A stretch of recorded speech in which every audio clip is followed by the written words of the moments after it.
Fala, Igreja por Amor, bom dia, boa tarde ou boa noite, dependendo do horário que você estiver vendo aí. Seja muito bem-vindo à nossa celebração. Eu queria começar essa celebração pedindo para você olhar para a pessoa que está do seu lado aí, dentro da sua casa, muito provavelmente um familiar seu, alguém que você ama tanto, e dissesse para essa pessoa o quanto você o ama, o quanto é importante você estar junto com ela aí, o quanto é importante vocês estarem juntos. De verdade, olha para essa pessoa e diz para ela o quanto ela é importante para você, porque essa semana foi uma semana de muitos atendimentos pastorais, né? Nós da Igreja por Amor temos tentado chegar ao máximo de pessoas e a gente viu muita gente chorando. Então, de verdade, se você tem alguém que você ama do seu lado, agradeça a Deus e olhe para essa pessoa e aproveite esse momento e todos os dias com ela.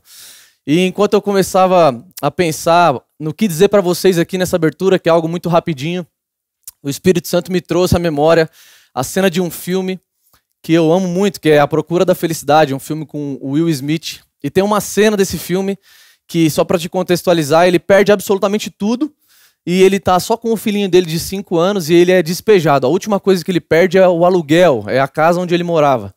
E ele é despejado e ele tem que dormir na rua, porque ele perdeu o horário do albergue e o albergue lotou.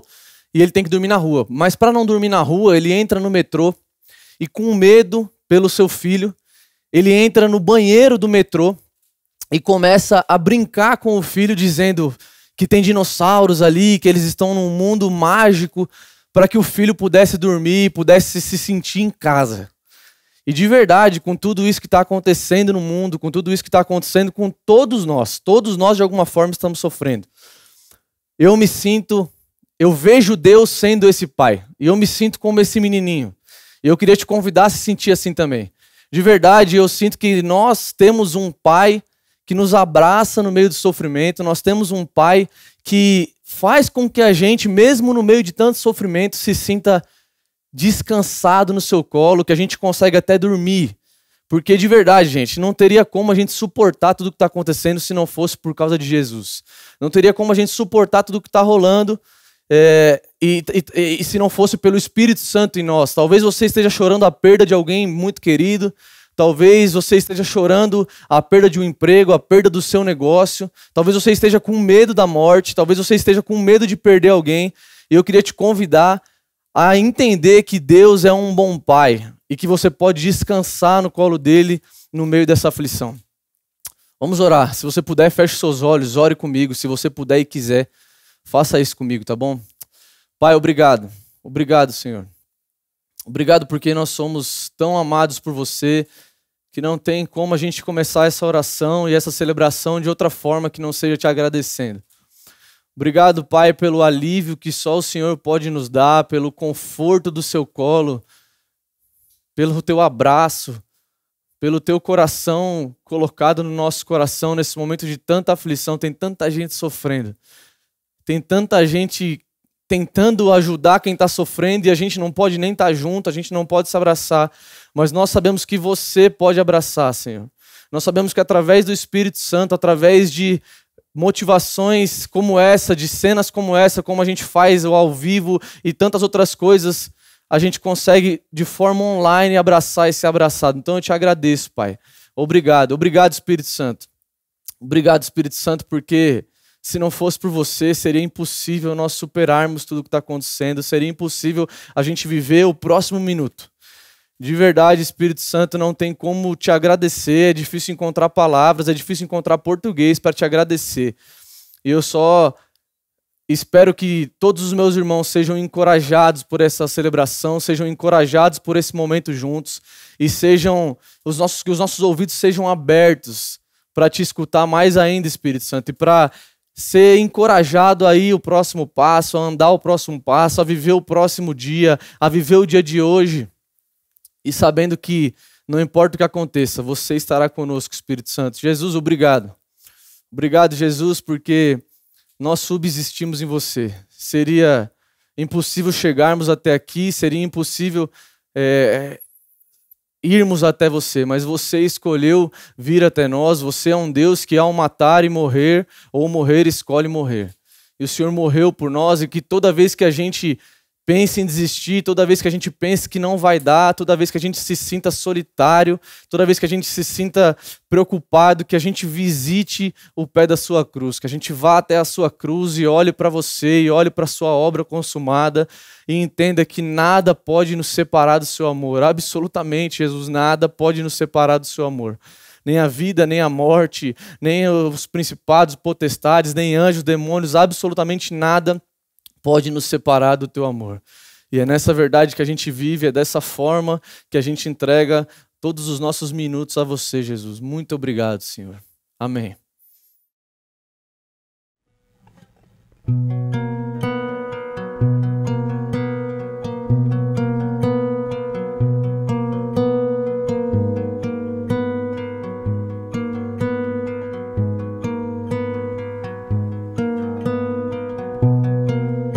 Sentido um oceano cair sobre uma gota. Não faz sentido o universo se misturar à areia. O sol para iluminar apenas uma rua, o pintor se tornar pintura. Em seu amor não se encontra lógica humana, não faz sentido ao meu sentido vir. Por amor eu me rendo, não compreendo, mas me rendo a esse amor que em ti mereço. Eu me rendo ao seu amor, seu amor, Jesus. Não faz sentido um oceano cair sobre uma gota.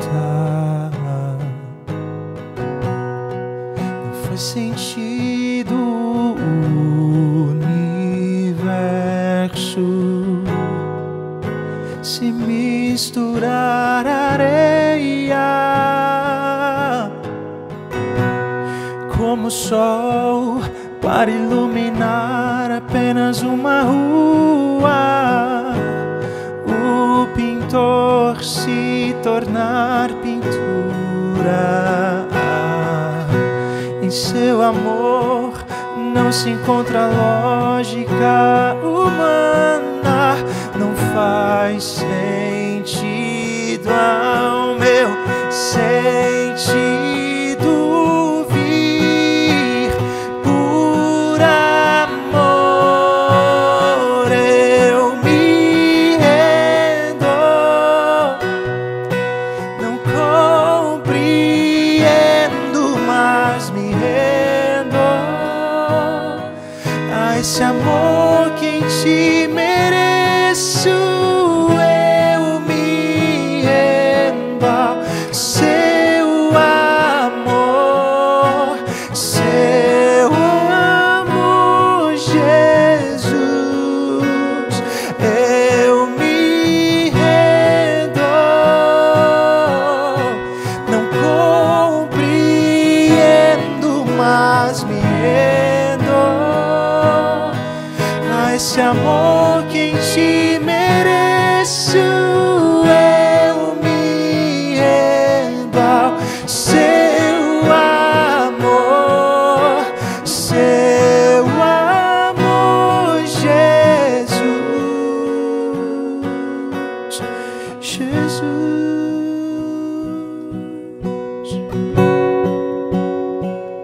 Nos rendemos a esse amor.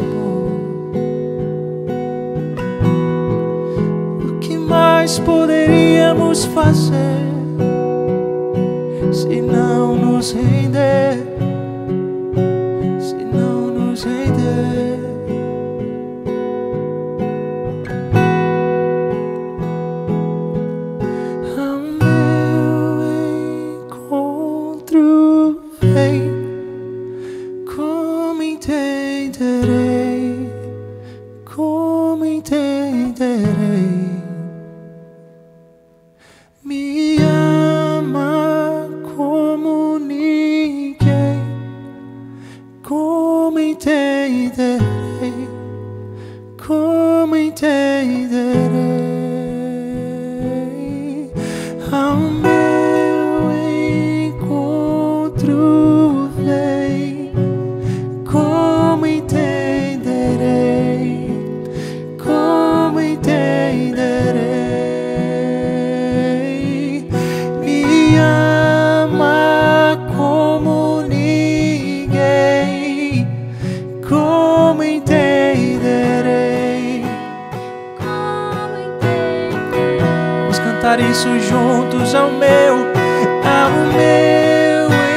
encontro vem. Como entenderei? Como entenderei? Me ama, me ama. Como entenderei? Como entenderei? Só me rendo. Não compreendo mais esse amor que em ti mereço. Eu me rendo ao seu amor, Jesus. Eu me rendo, não compreendo, mas me rendo a esse amor que em ti mereço. Eu me rendo ao seu amor, Jesus. Eu me rendo ao seu amor, seu amor, Jesus. Eu me rendo ao seu amor, seu amor, Jesus.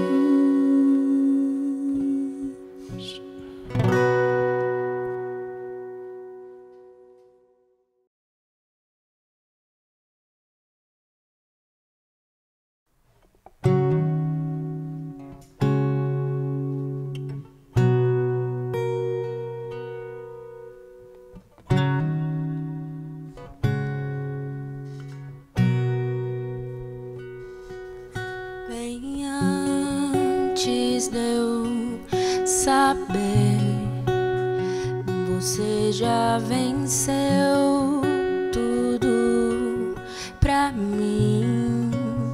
E sobre o inimigo você triunfou. E essa vitória você me entregou.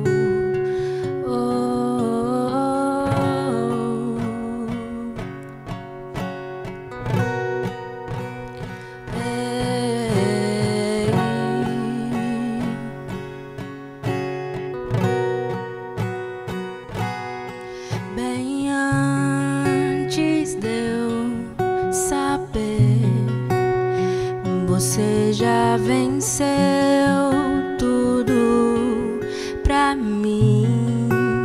Minha maior defesa é o seu amor.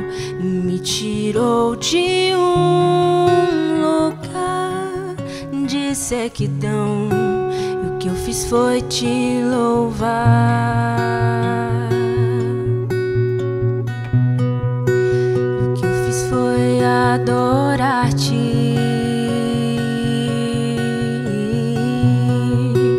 E o que eu fiz fiz foi me render a ti. E o que eu fiz foi descansar em ti.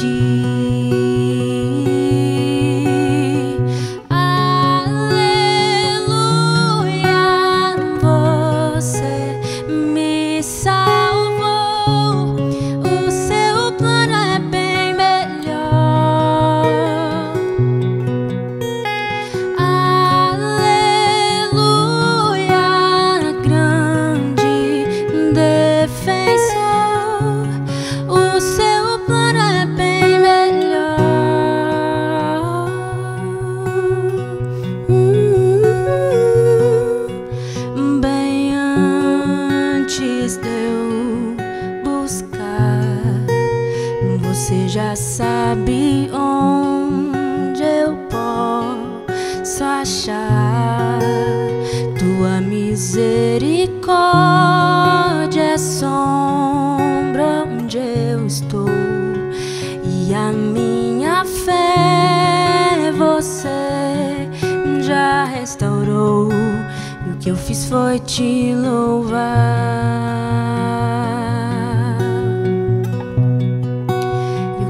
Foi adorar-te.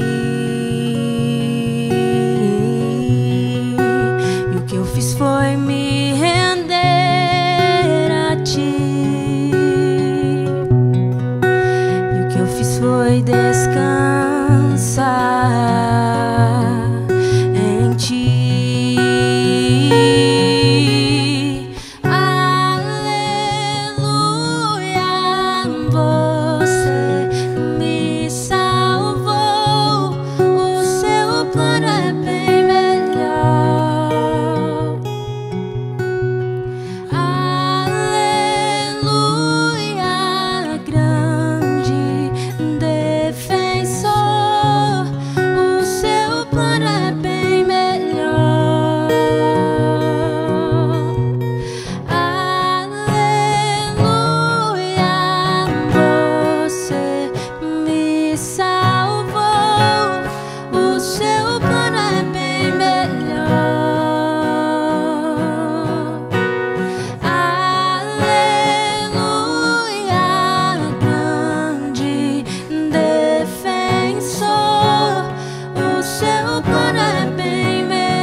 Perdido eu estava, mas você me encontrou e me introduziu em seu amor.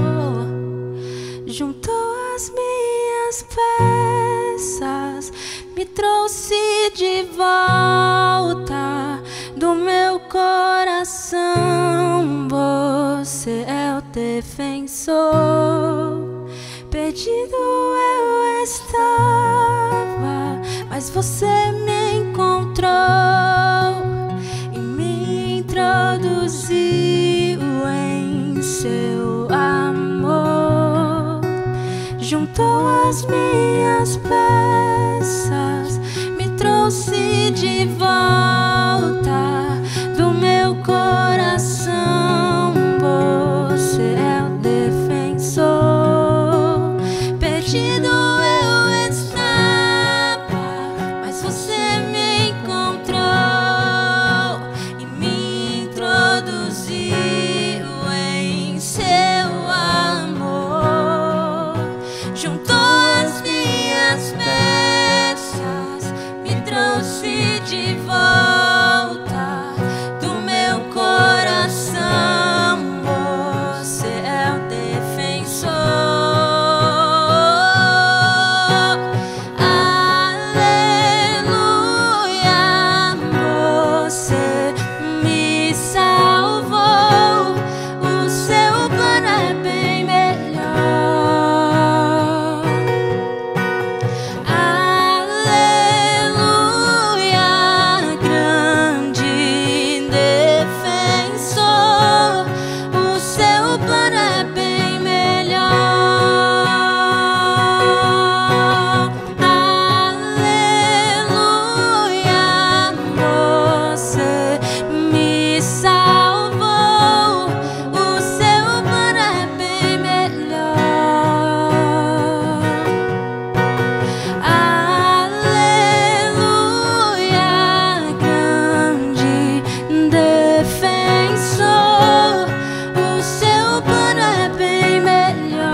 estava, mas você me encontrou e me introduziu em seu amor.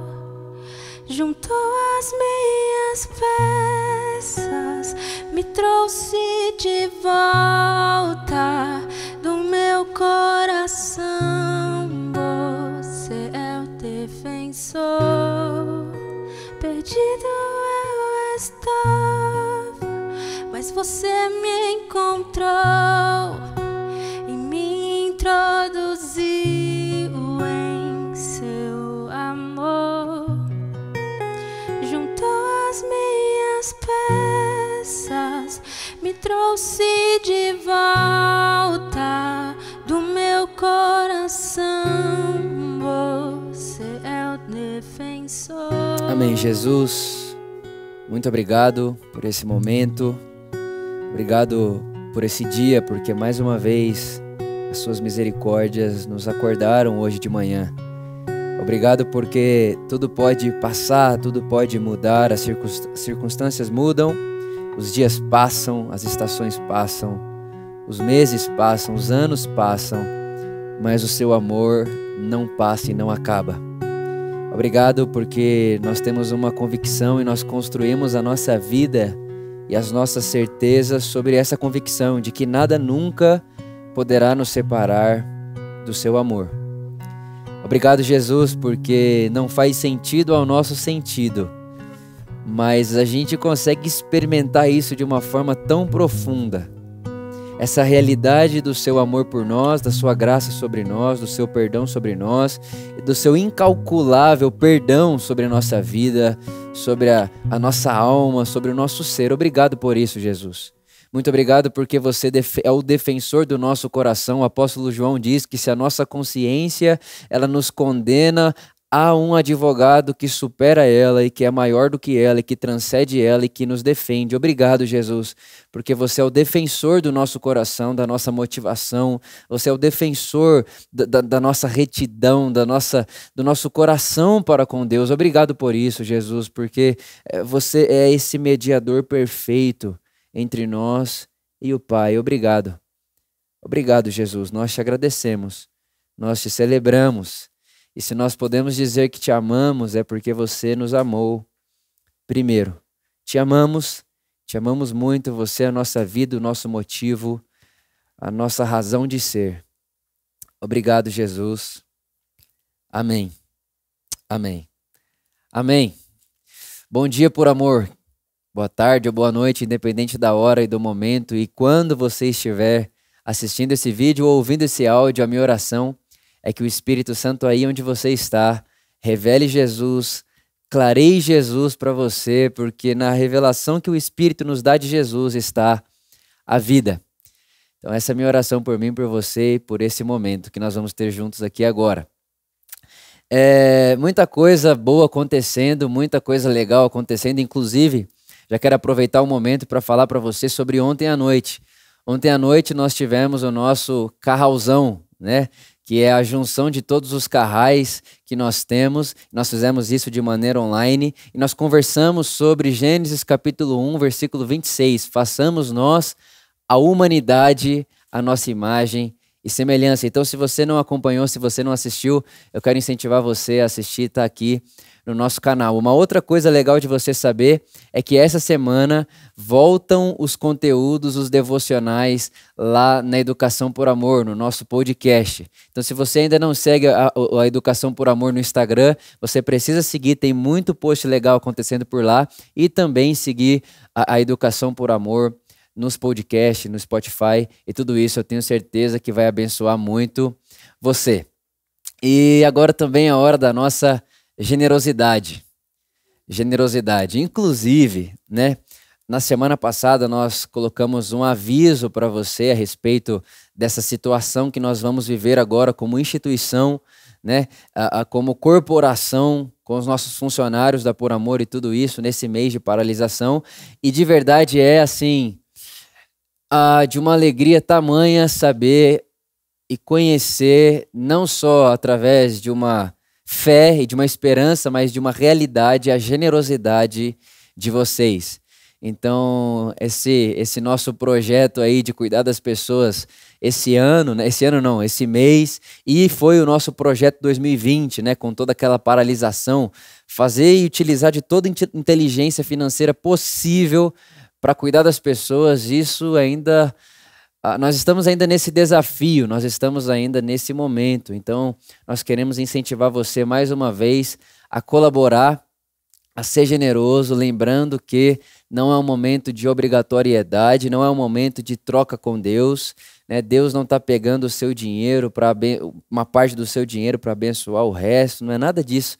É construir um sonho, é construir esse lugar onde o amor de Deus se torna matéria, se torna visível. É construir e financiar um lugar onde o amor de Deus toma forma, onde o evangelho toma forma, né? Então, esse é o nosso convite para você. É assim que a gente pensa, é assim que a gente produz generosidade no nosso meio. A gente quer colaborar com esse sonho de Deus, que é de fazer da terra como é no céu. E uma das formas, e uma das maneiras disso acontecer é através da Por Amor, da igreja, né? E uma das formas disso acontecer é através da igreja. Na verdade, a igreja é o maior sinal do reino de Deus na terra. Então, quando você financia um lugar como esse, não é barganha com Deus que você está fazendo, não é troca com Deus que você está fazendo. O que está acontecendo nesse momento é que você está, de alguma maneira, colocando recurso, investindo sua vida, o seu suor, no sonho de Deus. Então eu quero participar desse sonho, e uma das maneiras de eu participar é com as minhas finanças. Então faça isso com generosidade, não por troca, não por barganha, nem por obrigatoriedade, mas por rica generosidade, por livre escolha e por amor. Vamos celebrar Jesus também com as nossas finanças. Amém. Perdido eu estava, mas você me encontrou e me introduziu em seu amor. Juntou as minhas peças, me trouxe de volta do meu coração. Você é o defensor. Perdido eu estava, mas você me encontrou e me introduziu em seu amor. Juntou as minhas peças, me trouxe de volta do meu coração. Você é o defensor. Perdido eu estava, mas você me encontrou e me introduziu em seu amor. Juntou as minhas peças, me trouxe de volta do meu coração. Você é o defensor. Perdido eu estava, mas você me encontrou e me introduziu em seu amor. Juntou as minhas peças, me trouxe de volta do meu coração. Você é o defensor.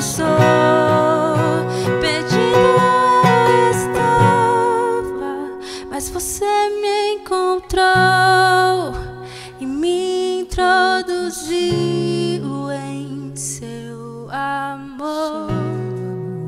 Juntou as minhas peças, me trouxe de volta do meu coração.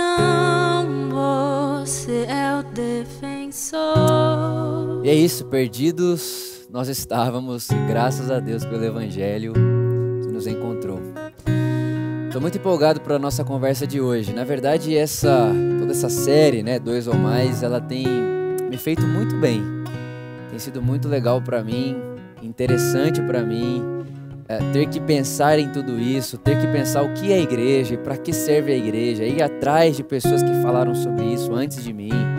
Então, assim, eu acho que essa é uma série que, como Jesus Sem Mais, na minha leitura, acaba que faz dá pra gente é praticamente um novo mundo depois dessa série. É praticamente uma nova forma de ver, uma nova forma de fazer. Eu considero essa série um avanço gigantesco para nós, como comunidade. E quando a gente começou com essa conversa, quando a gente começou a pensar sobre isso, a nossa ideia, né, com a série 2 ou Mais, era dizer para você o que é a igreja e para que serve a igreja.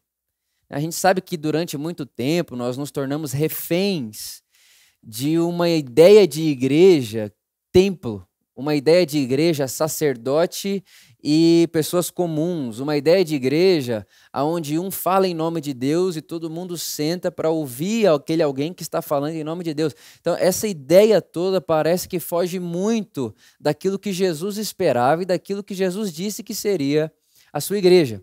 Então, em todas as conversas aqui, em todas essas semanas, em todas essas nossas celebrações, a gente tem passeado por Atos. E quando você chega em Atos, capítulo 17, no versículo 6 e 7, acontece uma coisa muito interessante ali. Paulo e Silas, eles estão pregando, né? Eles vão até a sinagoga pregar, eles estão ali anunciando que Jesus é o Cristo, que Jesus é rei. Essa era a mensagem da igreja, Jesus é o rei do mundo, esse é o evangelho. Nós já falamos aqui que evangelho não é uma palavra inventada por Jesus. Jesus empresta essa palavra do Império Romano. Quem utilizava a palavra evangelho era o imperador. Então, toda vez que ele conquistava um novo território, ele mandava uma carta para esse novo território dizendo: olha, eu tenho um evangelho para vocês, eu tenho uma boa notícia para vocês, e a boa notícia é que a partir de agora vocês fazem parte do Império Romano, que é o exército e é o império mais poderoso do mundo, vocês estão protegidos. Então, esse era o evangelho. Então, quando Jesus aparece, ele empresta essa palavra para dizer: não, César não é rei. Vocês não podem ficar submissos ao imperador César. Eu sou rei. Eu sou o rei do mundo. Então, eu tenho um evangelho para vocês. Eu trago a vocês boas novas, mas não da parte de César, da parte de Deus. Então, essa era a mensagem da igreja primitiva. E Paulo e Silas estão pregando. Enquanto eles estão pregando, começa uma confusão. Começa uma confusão de judeu e gentil, uns estão crendo, outros não estão crendo, começa uma bagunça, uma aglomeração, e aí eles são presos. E quando eles são presos, a Bíblia diz que quando aqueles soldados, aquelas pessoas que estão ali prendendo eles, elas vão contar, para o império que Paulo e Silas estão causando tumulto, eles dizem o seguinte: aqueles que estão causando alvoroço em todo o mundo chegaram aqui. Aqueles que estão virando o mundo de cabeça para baixo estão aqui. Eles chegaram aqui no nosso território. Aquelas pessoas que a gente estava escutando falar, que estavam virando os mundos por aí de cabeça para baixo, eles chegaram aqui agora. A gente tem um problema. E aí a continuação da fala deles é: olha, eles chegaram aqui e eles estão falando, eles estão dizendo que existe um outro rei. Existe um outro rei e esse outro rei se chama Jesus.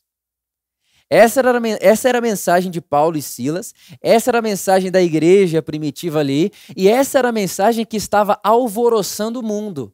Essa era a mensagem que estava fazendo com que o mundo da época virasse de cabeça para baixo. Jesus é rei e nós devemos submissão somente a Jesus. Nós vamos seguir Jesus. Nós vamos andar com Jesus. Essa era a mensagem que estava virando tudo de cabeça para baixo. Jesus é rei. E isso é muito interessante, porque quando a gente para pensar no motivo da igreja, o que é a igreja? Uma comunidade de pessoas em volta de Jesus, que fizeram de Jesus o seu modelo, que pensam como Jesus pensa, que têm as suas vontades ligadas às vontades de Jesus, e que fizeram do sonho de Jesus o seu próprio sonho. São pessoas que estão seguindo Jesus. E a igreja se torna uma ponte, um sinal do reino de Deus. Uma coisa que nós precisamos entender é que quando Deus começa a criação, Deus vai criar todas as coisas, Deus não cria igreja. Igreja não é o fim da obra de Cristo. Igreja é um meio para o fim. O fim é o reino de Deus estabelecido na terra como é no céu. A oração de Jesus não é, Pai, que haja igreja na terra. Pai, que hajam muitas e muitas e muitas denominações, igrejas evangélicas, católicas, cristãs, seja lá qual for a tradição. Não é essa a oração de Jesus. A oração de Jesus é, Pai, venha o teu reino, para que seja feito na terra como é feito no céu. É assim que Deus começa a criação. Deus não começa construindo uma igreja, Deus começa construindo um reino. Ele faz tudo o que é criado, né? Ele faz o mundo, o dia, a noite, o mar, as árvores, os animais e tudo isso. E a gente sabe que no sexto dia ele cria a humanidade. Ele cria a humanidade à sua imagem e à sua semelhança. E a ordem que ele dá para a humanidade criada à sua imagem e à sua semelhança é: governem a terra, povoem a terra, se multipliquem na terra. Então Deus está governando a terra através da humanidade. Deus dá a terra para o homem, é isso que o salmista diz. Os céus são os céus do Senhor, mas a terra ele deu aos filhos dos homens. Então Deus coloca a humanidade na terra e diz: olha, eu dei para vocês o meu coração, o meu ruá, o meu espírito, que foi o que eu falei com vocês na semana passada, e agora vocês com o meu coração e com a minha presença e a minha companhia, governem a terra de um modo e de uma maneira que faz com que a terra seja como é no céu. Porque o céu só é céu porque quem governa o céu é Deus. Então, para que a terra seja como é no céu, alguém à imagem de Deus precisa estar governando a terra. Então é isso que Deus faz em Gênesis capítulo 1. Deus coloca a humanidade na terra, à sua imagem e à sua semelhança, para que essa humanidade possa fazer da terra como é no céu. E a gente sabe a história. No capítulo 3, o homem, a humanidade, o homem e a mulher, eles viram as costas para Deus, eles pedem independência de Deus, e ali eles perdem esse governo de Deus através deles. O homem que foi feito à imagem e semelhança de Deus, o homem que carrega em si essa natureza de Deus, quando ele se aliena de Deus, quando ele pula para fora de Deus, agora ele passa a produzir outros seres humanos à sua imagem e à sua semelhança caída. Quando você lê Gênesis capítulo 5, diz que Adão e Eva, eles começaram a construir uma sociedade e seres humanos, gerar seres humanos, à sua própria imagem caída agora. Então, a imagem de Deus no ser humano é fraturada e, obviamente, o ser humano, como governante da terra fraturado, ele começa a governar a terra e a forma como ele governa a terra também está fraturada.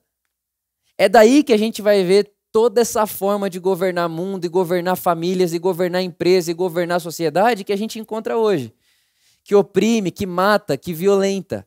Que não dá dignidade a todas as pessoas. É daí que vem tudo isso que a gente vê.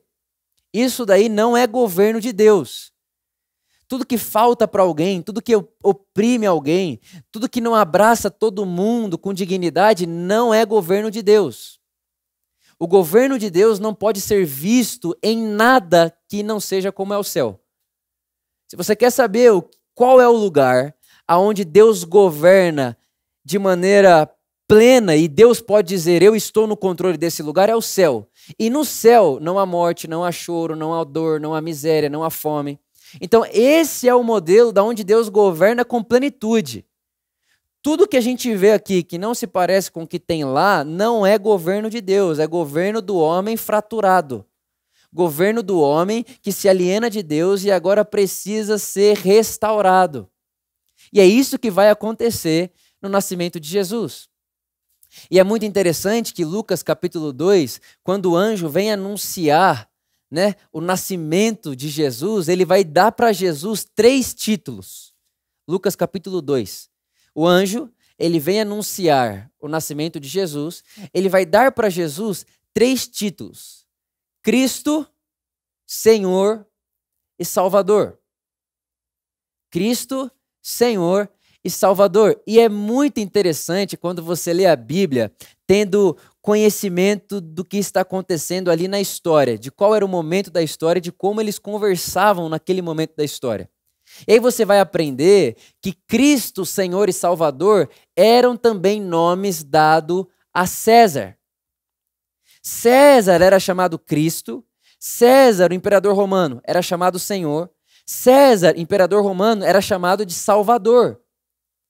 Então, quando o anjo aparece na terra e ele vai falar com Maria e ele diz: vai nascer de você um homem que será chamado Cristo, Senhor e Salvador, aquilo chega para ela com um outro peso de informação.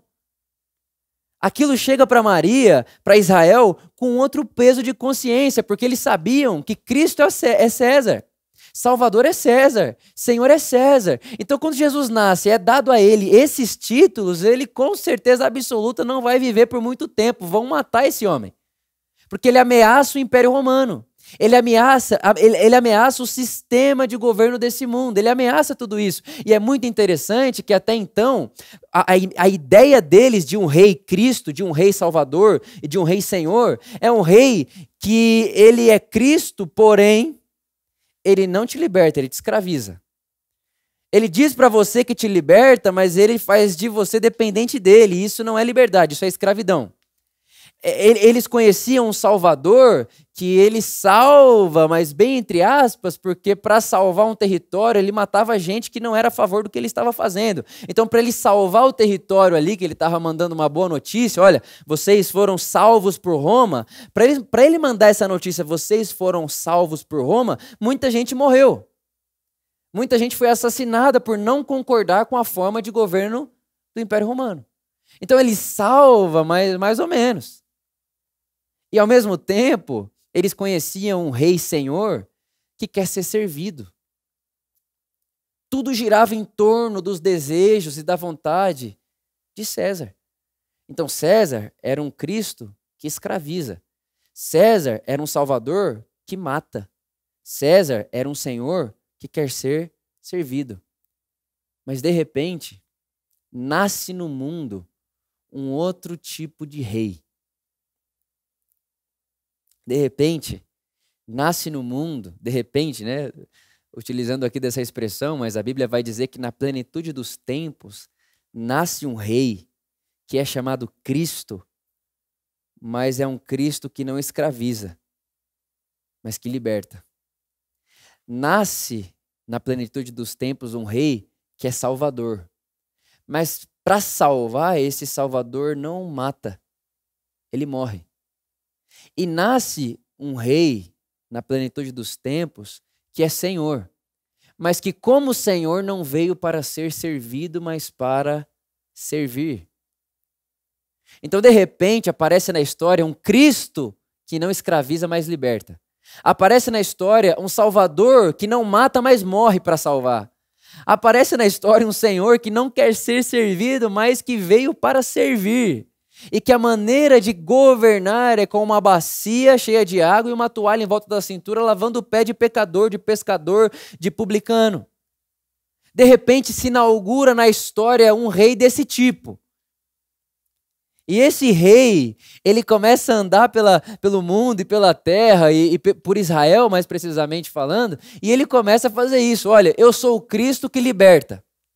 Eu sou a verdade. Quem conhece a verdade vai ser livre de verdade. Eu não quero, eu não estou produzindo servos. É esse rei que diz, eu não quero chamar vocês de servos, eu chamo vocês de amigos. É esse rei aí que a Bíblia vai chamar ele de rei de reis, porque ele não quer ser rei de um reino cheio de súditos que obedecem à sua vontade porque ele é tirano. Não, ele é rei de reis, o que significa que ao ser rei de reis, ele traz todas as pessoas que estão no seu reino à família real. Ele convida as pessoas não a serem súditos obedientes a um rei tirano, mas a participarem na construção desse reino, ao dizer, eu não sou rei de servos, eu sou rei de reis. Ele te chama de rei, me chama de rei. Ele está nos convidando a reinar com ele. Não é um tipo de rei que você tem que reinar e você tem que, na verdade, viver para que ele reine. Não, é um tipo de rei que diz, Vitor, por amor, eu quero que você reine comigo. Esse rei está andando pelo mundo. É um tipo de rei que, para salvar, ele escolhe morrer. Porque é um tipo de rei que diz, se eu tiver que escolher matar ou morrer, eu morro. E é um tipo de senhor que não pede de você serviço. e que não pede de você lealdade para que ele seja leal a você. É um tipo de rei que antes de você fazer qualquer coisa por ele, ele já fez tudo por você. E obviamente que um tipo de rei desse produz no mundo um tipo de reino diferente. Ele produz no mundo e ele traz para o mundo e ele inaugura no mundo um outro tipo de povo. E esse outro tipo de povo, a reunião, né, o ajuntamento desse outro tipo de povo, que agora se reúne em volta desse rei, é o que nós chamamos igreja. Igreja é esse conjunto de pessoas que fazem parte do reinado desse rei, que é Cristo e liberta, que é Salvador e morre, e que é Senhor e serve. E nós, por sermos o povo, a família real desse rei, nós temos a responsabilidade de copiar, de encarnar o estilo de vida desse rei. E todo reino, todo território, todo rei tem a sua cultura. E eu gosto muito da expressão do Bill Johnson, inclusive essa semana fui até os seus livros, peguei lá na minha biblioteca a parte que tem os livros do Bill Johnson. Eu gosto muito da expressão que ele utiliza de arquitetos da cultura.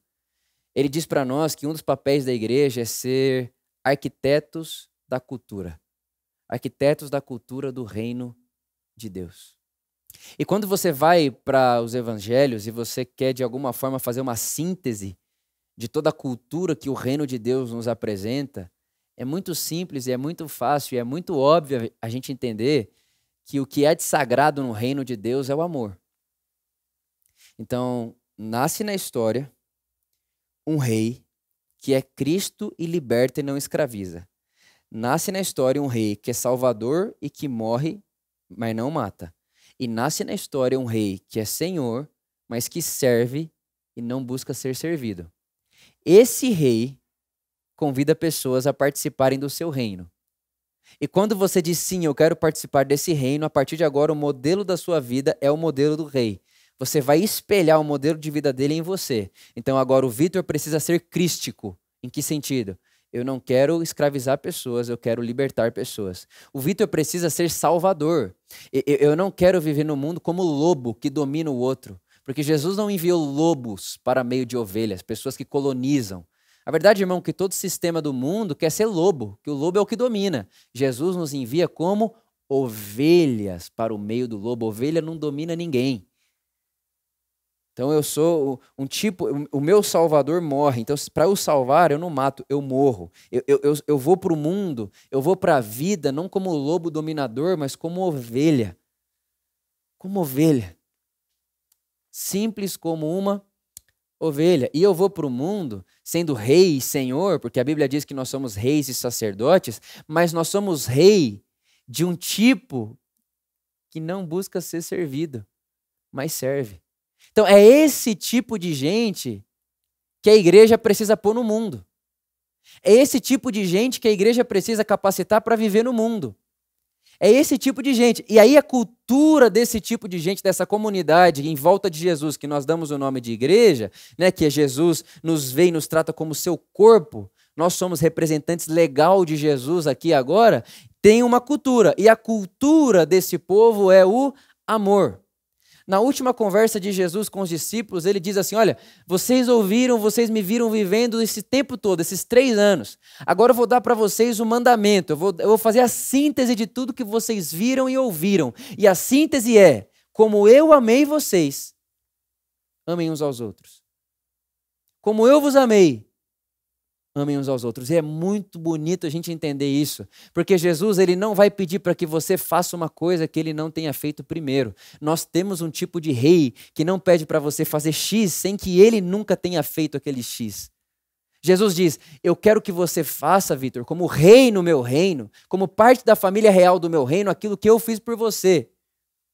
Eu sou um tipo de rei que reina pelo exemplo. Você olha para mim, faça o que eu faço, eu não vou pedir de você uma coisa que eu não tenho coragem de fazer. Como eu vos amei, vão pelo mundo e amem as pessoas. Então acredito que a pergunta que nós devemos fazer, se nós queremos virar o mundo de cabeça para baixo, é como foi que ele nos amou? E uma das formas de Jesus explicar os mistérios do seu reino, a cultura do seu reino, é utilizando parábolas. E eu quero me atentar a uma parábola que está em Lucas. Lucas, no capítulo 10. Com certeza você já escutou falar sobre essa parábola. A parábola do bom samaritano.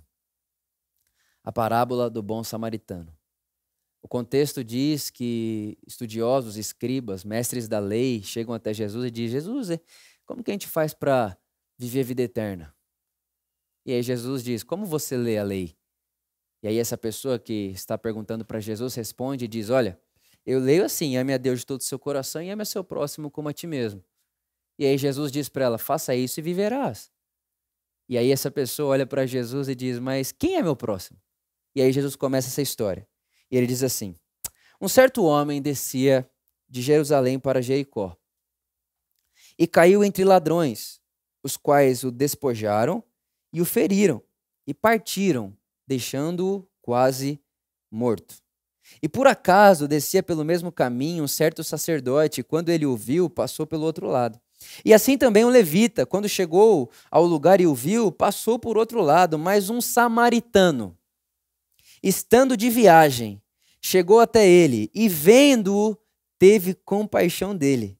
E aproximando-se dele, atou-lhes as feridas, derramou nelas azeite e vinho, e pondo essa pessoa sobre o seu próprio animal, levou-o a uma hospedaria e cuidou dele. No dia seguinte, partindo ele, tirou 2 denários e deu ao hospedeiro, dizendo: cuide dele, e tudo o que demais ele gastar na minha volta, eu te pagarei. Aí Jesus olha para esse cara e diz: e aí? O que você acha agora? Quem foi o próximo desse homem? Repara que no começo a pergunta do doutor, do fariseu, é: quem é o meu próximo? E lá no final, a pergunta de Jesus não é quem é meu próximo, a resposta de Jesus não é quem é meu próximo, a resposta de Jesus é quem foi o próximo. E é muito interessante, eu não sei você, mas eu sempre li esse texto pensando que Jesus está dizendo que eu devo ser o bom samaritano. E é verdade. Porém, lembra que eu disse para você que Jesus não pede que eu faça nada sem que ele tenha feito primeiro? E aí eu comecei a ler essa história e essa parábola de uma outra perspectiva e consegui entender e perceber que, na história do bom samaritano, 2 coisas acontecem ao mesmo tempo. Na história do bom samaritano, eu consigo ver, primeiro, o que Jesus fez comigo, e enquanto eu enxergo o que ele fez comigo, agora eu posso entender que o que ele me pede é que eu faça o mesmo pelas pessoas. É isso que o apóstolo João vai dizer: vocês conheceram o amor de Deus, e agora que vocês conhecem o amor de Deus, produzam o tipo de experiência do amor de Deus na vida das pessoas à sua volta. Então é interessante que Jesus começa dizendo que um certo homem passando de viagem, ou seja, ali não era o território dele. E aí a gente já consegue entender que Deus se fez carne e veio viajar entre nós, veio passear entre nós. E ele está passando por ali e é interessante que ele também não é daquele território. Jesus disse que ele era um samaritano. Era um samaritano que está passando de viagem. E antes do samaritano passar, 2 pessoas passaram, o sacerdote e o levita, que significa o quê? A religião. Então, antes do samaritano passar, a religião passou e não resolveu. Antes do samaritano chegar, a religião passou e não resolveu, porque a religião é incapaz de resolver a vida humana. A religião é incapaz. Tudo que a religião tem é máscara, culpa, medo e ganância. Tudo que a religião pode fazer é aliviar, pôr band-aid em gente ferida. A religião passa pelo caminho, o mesmo caminho que o samaritano passou, mas não resolve o problema da humanidade. E você não vai discordar disso, obviamente, não teve uma época da história onde mais houve religião que na época contemporânea de Jesus. Tudo era religião, tudo era Deus. O Deus é Deus para todo lado, principalmente em Israel. Que nação mais religiosa que Israel? Passa o sacerdote, passa o levita, passa a religião, mas não resolve o problema da humanidade fraturada. não resolve o problema da humanidade ferida, não resolve o problema da humanidade que foi roubada. E o que foi que a humanidade perdeu lá no Éden? Perdeu o governo, perdeu o reino. É por isso que Lucas capítulo 11 diz que Jesus veio buscar o que se havia perdido. É mais do que quem se havia perdido, mas o que se havia perdido. E esse o que se havia perdido é o reino de Deus. É o governo de Deus no mundo. E Jesus veio restaurar esse governo de Deus no mundo. Esse reino de Deus espalhado pela terra. É isso que Jesus vem fazer. E ele é esse samaritano de passagem e que chega depois da religião ter passado e a religião não resolve o problema e ele vai lá e ele pega a mim, ele pega você, ele pega por amor, ele pega a humanidade que está fraturada, que está ferida, pega ela, coloca ele em cima do jumentinho dele, leva ela para a hospedaria e fala assim, olha, tudo que ela gastar, tudo que ela precisa para voltar a ser digna de vida, tudo que ela precisa para voltar a viver normalmente, eu pagarei por ela. Eu pagarei o que for necessário para que ela volte a viver uma vida em dignidade. Jesus é o bom samaritano.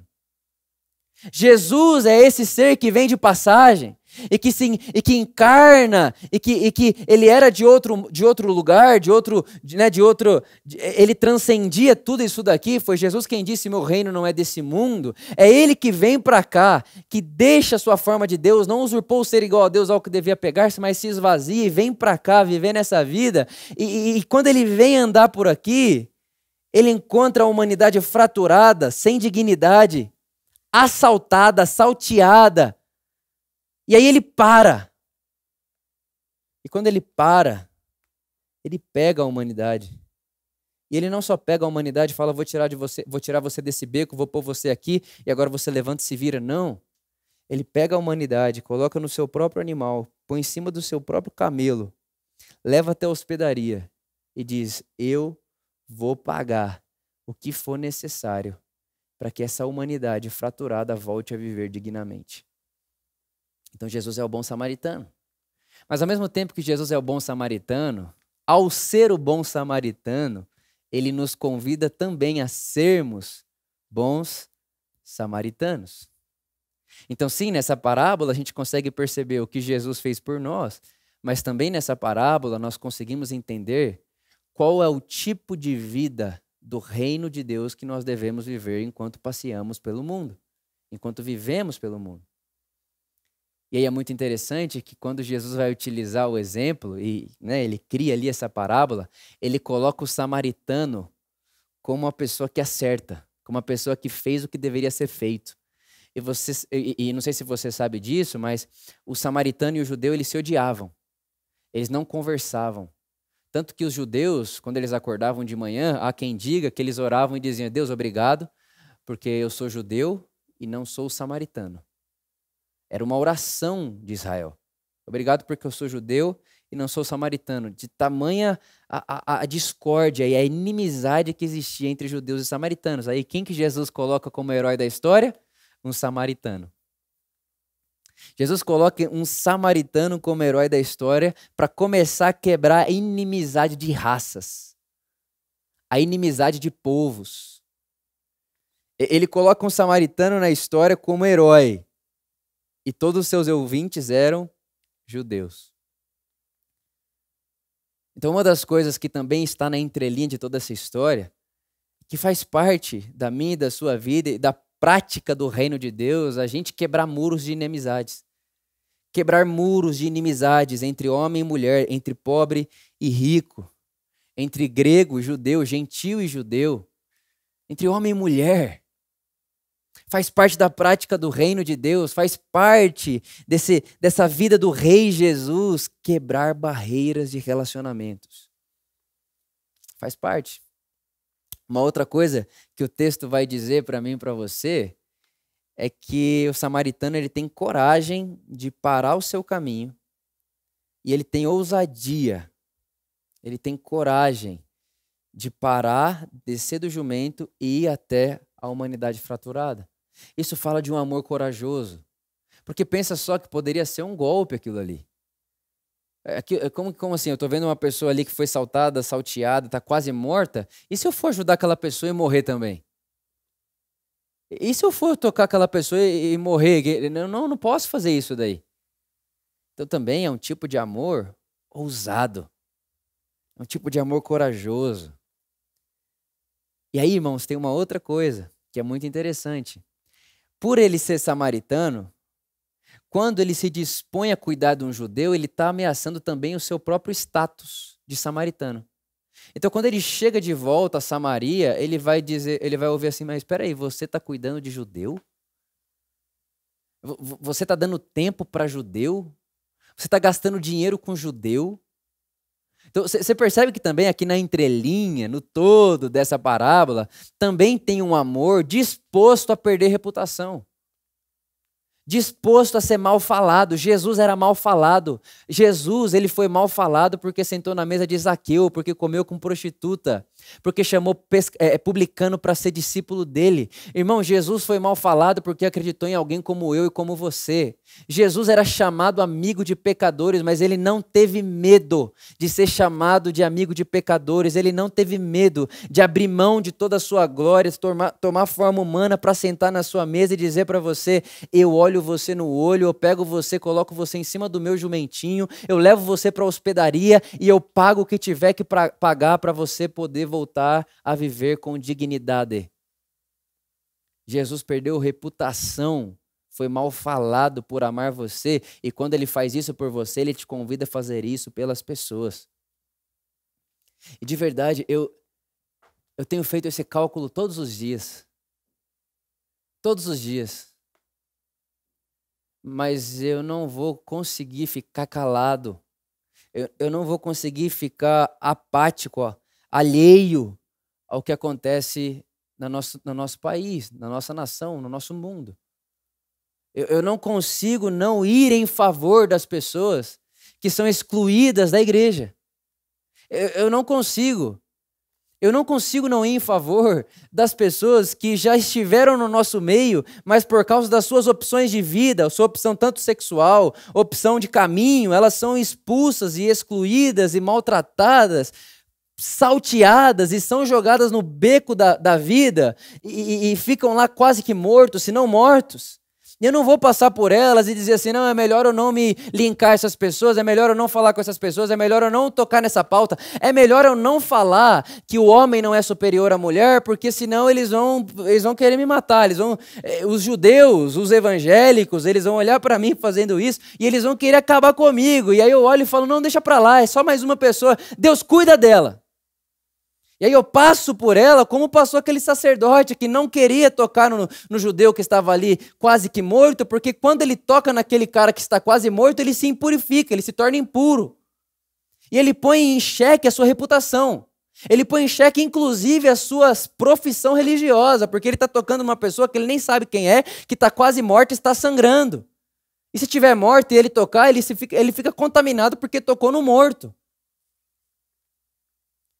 Então, esse cálculo também precisa estar na minha cabeça, na sua cabeça, no nosso coração. Peraí, eu estou deixando de proteger, eu estou deixando de abraçar, eu estou deixando as pessoas nos becos da vida, eu estou deixando as pessoas nos becos existenciais, na exclusão da sociedade, porque elas foram salteadas e quase que mortas pelo sistema desse mundo, que invadiu também a igreja evangélica, a igreja católica, que invadiu também o que chamamos povo de Deus. Não. Eu não vou abrir mão dessas pessoas por causa do meu status. Eu não vou abrir mão de continuar mantendo porta aberta para todo mundo por causa de status. E aí, quando eu faço isso, eu estou fazendo e seguindo o caminho que Jesus seguiu para salvar e achar o Vitor, achar você. Porque para ele achar você, ele andou por esse caminho de perder status, de perder fama, de perder reputação, de ser mal falado. Mas ele não deixou a humanidade fraturada num beco isolado. Uma outra coisa que acontece aqui também é que Jesus, como bom samaritano, ele gasta dinheiro. Ele gasta recurso para nos salvar. Outra coisa que no caminho de Jesus, se a gente quer virar o mundo de ponta cabeça, a gente precisa aprender a parar de achar que todo o dinheiro que eu dou, estou plantando. Não, faz parte do andar com Jesus não querer plantar. Faz parte do querer andar com Jesus dar. Sabe, não sobra espaço para nós, seguidores de Jesus, perguntarmos quem é meu próximo. Como quem diz, eu quero selecionar o meu próximo. Fala aí para mim quem que é meu próximo, porque não é possível que o samaritano é meu próximo. Fala aí para mim quem é meu próximo, porque não é possível que você vai falar para mim que o gentil é meu próximo. Não, fala para mim quem é meu próximo, que você não vai falar para mim que eu tenho que amar fulano de tal. Você não vai falar para mim que eu tenho que amar a pessoa que fez isso e isso e isso. Você não vai...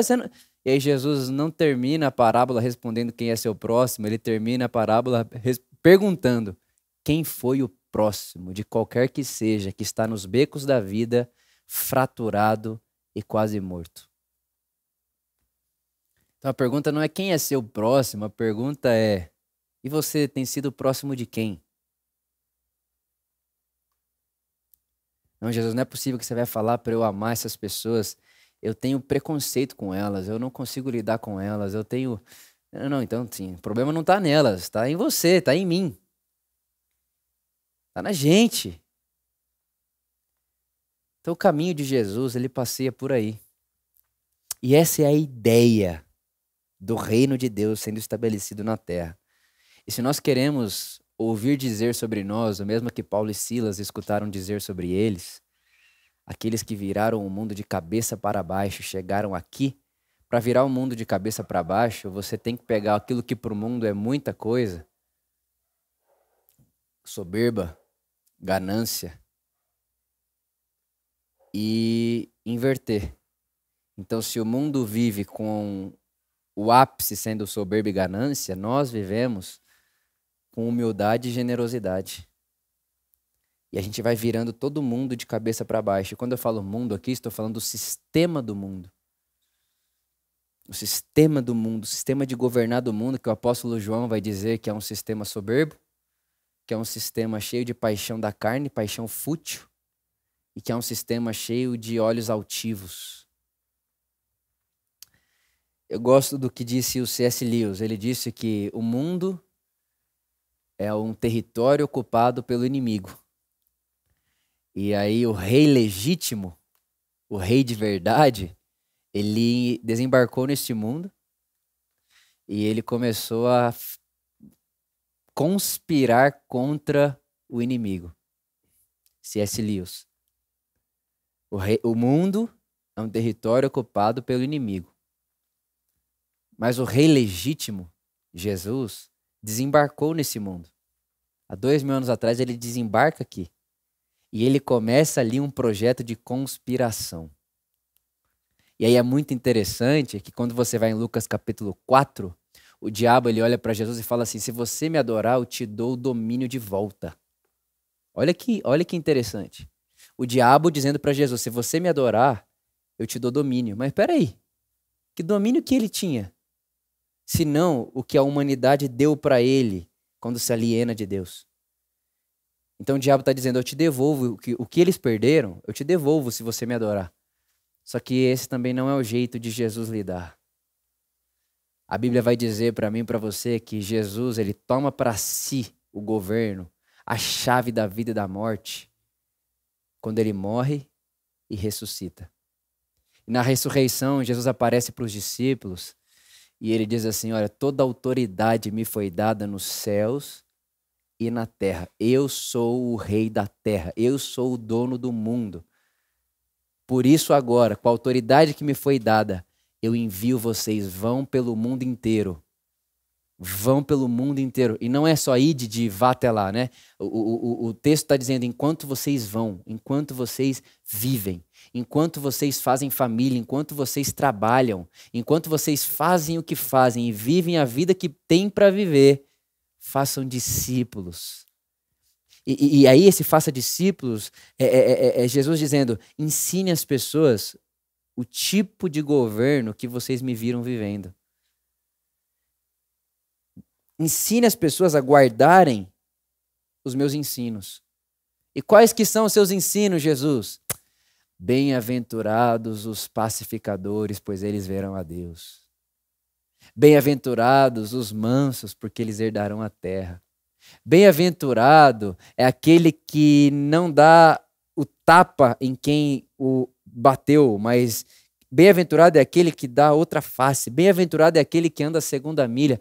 E aí a gente vai passeando pelo mundo, conspirando contra esse sistema do mundo, que é vingativo, meritocrático e soberbo, contando uns aos outros os ensinos de Jesus. E aí quando a gente começa a produzir esse tipo de vida aqui, a gente começa a virar o mundo de cabeça para baixo. E aí, irmãos, para a gente orar, eu me lembro de Paulo. Paulo ele define a história humana em 2 dias. Ele diz que o primeiro dia é o dia que o pecado reinou para a morte. E que o segundo dia começa na ressurreição de Jesus, que é o dia em que a justiça reina para a vida eterna. A verdade, irmãos, é que toda vez que mais alguém, que em mais um lugar, que de mais alguma maneira alguém segue o ensino de Jesus, alguém produz a vida de Jesus, é um avanço nesse novo dia que raiou. O primeiro dia do pecado para a morte já começou a perder seu brilho. E o segundo dia, que é da justiça para a vida, está aumentando seu brilho. Então eu queria lembrar você disso. Talvez você ache que o mundo está muito escuro e que as coisas estão indo de mal a pior, mas lembre-se de uma coisa, Jesus disse que o reino dele é como o fermento que vai levedando toda a massa. Não desista desse mundo. Não desista desse mundo. Foi nesse mundo que Jesus ergueu a sua cruz. Na cruz, na morte e ressurreição de Jesus, se inaugura um novo dia. E todo dia, dia após dia, esse dia vai ganhando luz, ganhando forma, ganhando vida e ganhando voz. Então a minha oração é para que eu e você façamos parte dessa conspiração de Jesus, que veio para a terra como rei legítimo, conspirar contra tudo que é escuridão, maldade, injustiça, pecado, que mata seres humanos, que mata a terra, que acaba com o mundo.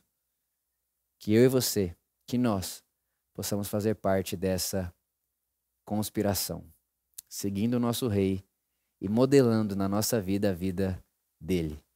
Isso é igreja. Isso é andar com Jesus. Fazer do sonho de Jesus, do estilo de vida de Jesus, o seu próprio estilo de vida e o seu próprio sonho. 1 João capítulo 2, versículo 6. O apóstolo do amor diz para mim e para você: aquele que diz permanecer em Jesus deve andar como ele andou. Que seja assim na minha vida e na sua vida. Amém.